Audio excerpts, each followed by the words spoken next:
अस्सलाम वालेकुम। उम्मीद है आप सब खैरियत से होंगे।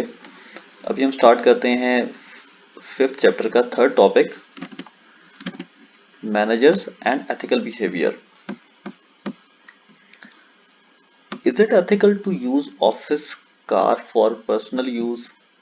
कि मतलब आप ऑफिस की कार को अपने पर्सनल यूज के लिए इस्तेमाल करें, is it ethical? Is it ethical for a sales representative to bribe the purchase agent? मतलब आपने अगर कोई चीज सेल करनी है तो आप जो परचेजिंग एजेंट है आप उसको ब्राइब करें। फॉर एग्जांपल जैसे ये मेडिकल रैप वगैरह होते हैं, सबकी बात नहीं कर रहा, बट कुछ व्हाट दे डू के वो डॉक्टर्स को ब्राइब करते हैं। फॉर एग्जांपल कि सर ठीक है, आप हमारी प्रोडक्ट सेल करवाएं, हम आपको इंसेंटिव के तौर पे आपको, बहुत छोटी सी एग्जांपल मैं आपको दे रहा हूँ कि यार आपको रूम में एसी लगा देंगे हम, आप इतना टारगेट आप अचीव करें तो हम आपको मतलब इस माइलस्टोन अचीव करने पे हम आपको एसी लगा देंगे, आपको हम और बहुत सी मतलब कुछ ट्रिप्स अरेंज करवाए जा सकते हैं। इस तरह की चीज़ें हैं, उनको गिफ्ट्स देते हैं। तो is it ethical? What is ethics? It includes principles, values and beliefs that define right and wrong decision behaviour. Then factors आ जाते हैं, factors that determine ethical and unethical behaviour. There are certain factors that determine how someone will behave ethically or unethically while facing certain situations. Ethical dilemma, सबसे पहले stage of moral development, then individual characteristics, structural variables, organizational culture, issue issue intensity, then unethical and ethical behavior. Stage of moral development में देख लेते हैं. There are 3 levels, each having 2 stages: pre-conventional stage, conventional stage and principle stage. Pre conventional stage में लोग वही करते हैं जो रिक्वायर होता है। Between right and wrong depends upon external sources and consequences like physical punishment, reward और exchange of favours. मतलब हम गलत करेंगे तो हमें मार पड़ेगी, हमें रिवॉर्ड, अच्छा हम कुछ अच्छा करेंगे तो हमें रिवॉर्ड मिलेगा। मतलब आपका जो राइट एंड रॉन्ग का जो चॉइस है वो depends upon external factors. Then conventional stage आ जाती है। अच्छा, हम इसमें प्री कन्वेंशनल स्टेज में जो फर्दर 2 स्टेजेस हैं उसको देख लेते हैं साथ, यहाँ पे गिवन है। प्री कन्वेंशनल स्टेज, सबसे पहले sticking to the rules to avoid physical punishment. मतलब रूल्स के साथ आपने स्टिक रहना है, क्यों? सिर्फ इसलिए कि पनिशमेंट को अवॉइड किया जा सके। Second, following rules only when doing so is in your immediate interest। आपने सिर्फ इसलिए रूल्स को फॉलो करना है जब वो आपके इंटरेस्ट में हो। वापस चलते हैं कन्वेंशनल स्टेज में। Conventional stage is people live as per the expectations of others. अब इसकी फर्दर 2 जो स्टेजेस हैं वो देख लेते हैं। Living up to what is expected by people close to you, कि what do people expect from you. Then maintaining conventional order by fulfilling obligations to which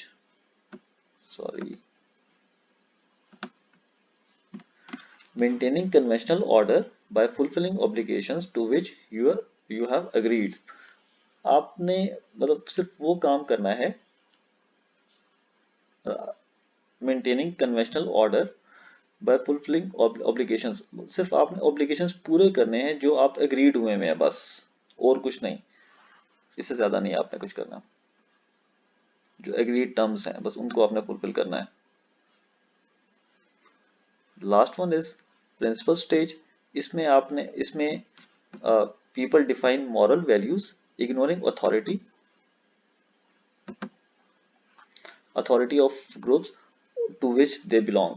for example कि वो अगर वो किसी ग्रुप से बिलोंग करते हैं और ग्रुप आपका डिसीजन जो है वो किसी और तरफ जा रहा है, फॉर एग्जांपल अनएथिकल बिहेवियर की तरफ जा रहा है, और लेकिन उनका अपना जो टिल्ट है, वो जो उनके अपने जो मॉरल वैल्यूज हैं जो उन्होंने डिसाइड की हैं, वो अगर एथिकल हैं तो वो उसके एथिकल के साथ स्टिक रहेंगे। फर्दर दो स्टेजेस देख लेते हैं इसकी।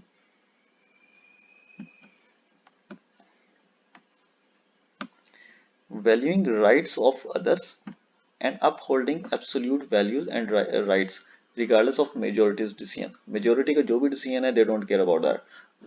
what they do के वो सिर्फ right के साथ होते हैं। valuing rights of others, then following self chosen ethical principles even if they violate the law। अगर वो law को violate भी कर रहा है तो they don't care। then आपके moderator पे आ जाते हैं। ये हमने देखा स्टेज ऑफ मॉरल डेवलपमेंट, ये वाला पार्ट। नाउ अब हम मॉडरेटर पे आएंगे। यहाँ से सबसे पहले हम इंडिविजुअल कैरेक्टरिस्टिक्स देखेंगे, then structural variables, organisational culture, and then issue intensity.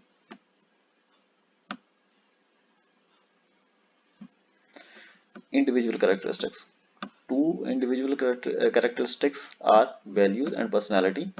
what are values? A personal belief about what is right and wrong। ये जो बिलीव्स होते हैं, these beliefs develop from the younger age। जब आप younger age में होते हैं तब से सीखना शुरू करते हैं, पेरेंट्स को देखते हुए, टीचर्स को देखते हुए ये डेवलप होते हैं। Personality, two variables that define personality are ego strength, locus of control. Ego strength is people with high ego in strength, they do what they believe is right. सिर्फ वो करते हैं कि जो उन्हें लगता है कि वो ठीक कर रहे हैं। They are more consistent in moral judgements, वो जजमेंट्स लेते रहते हैं कि यार हाँ ठीक है, मैंने यहाँ पे क्या करना है, व्हाट इज राइट, क्या ठीक है करने को, देन दोज जो लो ईगो स्ट्रेंथ वाले लोग हैं। मतलब जो ईगो स्ट्रेंथ जिनमें ज्यादा है, they take more decisions, more consistent decisions, और उनका जो है ना वो they what do what they believe is right. उनसे वही करना है जो वो समझते हैं कि ठीक है। ये चीज उनमें नहीं पाई जाती जो लो ईगो स्ट्रेंथ वाले लोग हैं। देन लोकस ऑफ कंट्रोल आ जाता है। Internal locus of control and external locus of control. Internal locus of control means such people think कि they can control their own fates। they believe they have control their own destinies and take responsibilities for consequences and rely on their own internal standards। Next external locus of control. External में people with उन्होंने जो कुछ भी है ना वो they think के whatever is happening is about the luck और by chance. They take less responsibility of consequences of the behaviour. मतलब जो उनका बिहेवियर होता है वो उसकी रिस्पॉन्सिबिलिटी खुद को कम देते हैं, और and they rely on external forces. Structural variables आ जाते हैं next. An organisational design can influence employees whether to behave ethically और अनएथिकली। मतलब ऑर्गेनाइजेशन का जो कल्चर है वो ही एम्प्लॉइज वहीं से सीखते हैं। A cultural design that continuously remind employees of what is ethical and encourage ethical behavior। For example, जो अच्छी कंपनीज है, जो अच्छी बड़ी कंपनीज हैं, what they do कि अगर आप उनके किचन में जाएं, सॉरी किचन में नहीं, कैफे में अगर आप जाते हैं तो आपने अगर सोफे लगे हैं या चेयर्स हैं या टेबल्स हैं, आपने अगर चेयर उठा के साइड पे रखी है और आप उस पर बैठे हैं, तो जब आप वहां से उठेंगे तो आपने चेयर को वापस रख के जाना है अपनी जगह पे। इसको अच्छा कंसीडर किया जाता है। अगर आप चेयर को ऐसे छोड़ के चले जाएंगे तो सारे आपको ऐसे देखना शुरू कर देते हैं जैसे आपने पता नहीं मतलब कितना कोई गलत काम कर दिया है।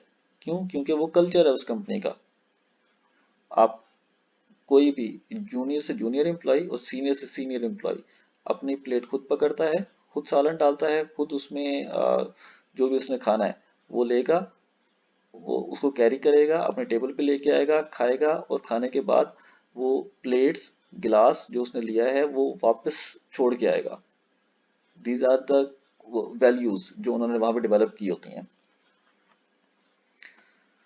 Structural variables includes goals, performance appraisals.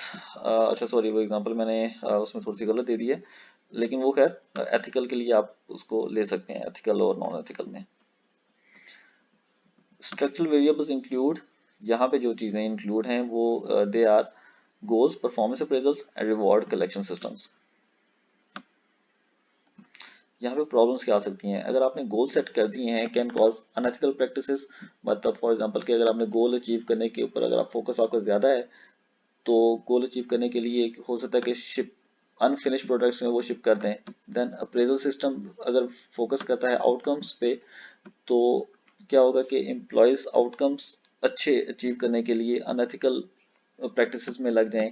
Same goes with the reward system, अगर रिवॉर्ड सिस्टम जो है वो एंड प्रोडक्ट को देखेगा या एंड रिजल्ट को देखेगा, तो फिर एम्प्लॉयज कुछ भी करेंगे अच्छा रिजल्ट लेने के लिए। Then the organisational culture, as we know, organizational culture consists of shared values, organizational values. These shared values create an environment of employees to act ethically or unethically. Many organizations are using value-based management system in which organizational values guide employees in the way कि उन्होंने jobs कैसे perform करनी है। For example, Timberland ने एक tagline रखी हुई है कि make it better, simple, make it better.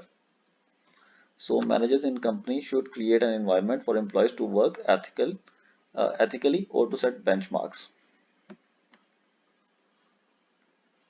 जैसे मैनेजर्स करेंगे वैसे ही वो नीचे वाले एम्प्लॉयज करेंगे सारे। यहाँ पे आप ऊपर वाले एग्जांपल भी कोट कर सकते हैं। Last is issue intensity.